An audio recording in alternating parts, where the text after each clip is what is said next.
Good morning, everyone. I am Rosalyn Katabay, and here's the continuation of Miss Caspe's discussion about Chapter 13, Rizal's Visit to United States. Kanina po, na-discuss ni Miss Sachi yung arrival ni Rizal sa Francisco, wherein isa sa pinakatumatak sa isipan niya is the gap between Americans, Negros, and Chinese. Ngayon, ito po yung ibang pictures na na-collect during Rizal's visit in United States. Makikita po natin dyan yung mga hotel kung saan siya nag-check-in, and of course, yung mga specific places na pinuntahan niya kung saan na-observe niya yung way of living ng mga tao na na-encounter niya. Now, aalamin naman po natin yung mga experiences and observations ni Rizal nung narating niya yung American continent and of course, the New York City. May 6, 1888, it was Sunday, 4:30 p.m. Rizal left San Francisco for Oakland, 9 miles across San Francisco Bay by ferry boat. As you can see in the picture, yan yung boat na ginamit ni Rizal papuntang Oakland. And then after that, pumunta siya ng Sacramento kung saan siya kumain ng dinner niya. And then dahil sa biyahe niya nung araw na yon is nakatulog siya sa couch niya. May 7, 1888, it was morning. Rizal awoke and had a good breakfast at Reno, Nevada, and now glamorized by American high-pressure propaganda as the biggest little city in the world. From May 7 to May 13, Rizal wrote in his diary the beautiful memories from Nevada, Chicago, until he reached Albany. Another qualities na naman po ni Rizal na mapapansin natin is yung pagiging sentimental niya. And every experiences, observations niya is talagang nire-record niya, it's either bad or good.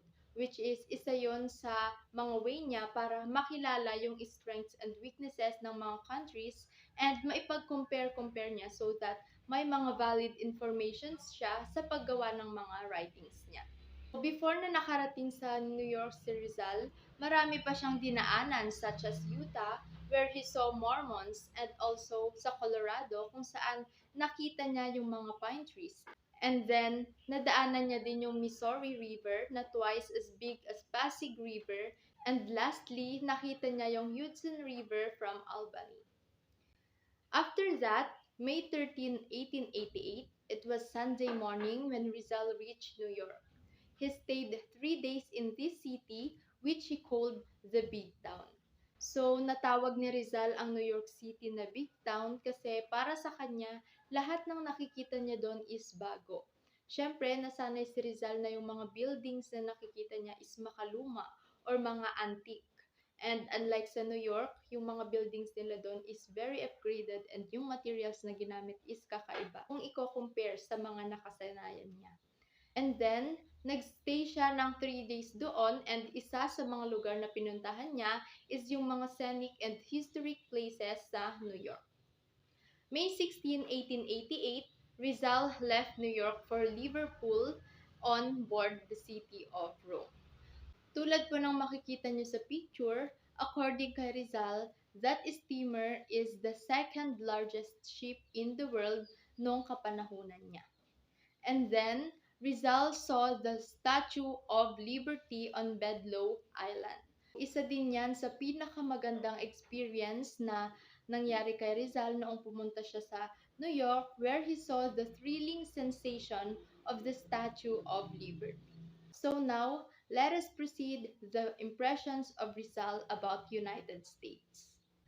The good impressions were, first, the material progress of the country as shown in the great cities, huge farms, flourishing industries, and busy factories. Second, the drive and the energy of the American people.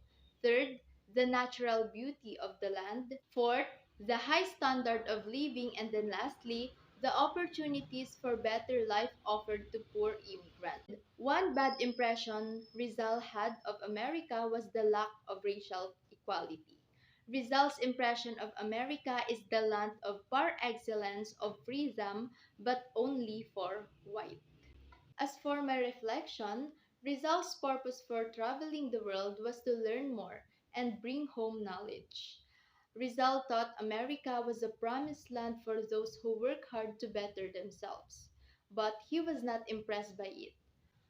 Rizal considered it a great country but with many defects, that there were some cities that did not have real civil liberties.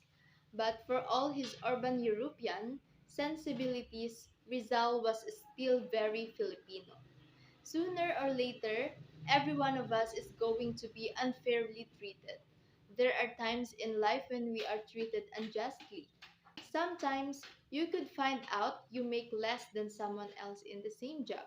You could lose a promotion to someone else who is far less qualified, or you could lose a court case when it feels obvious someone else was in the wrong. And this doesn't even touch upon the massive injustices happening all over the world, far outside the scope of our everyday experience. So that's all for my report about chapter 13. Thank you for listening.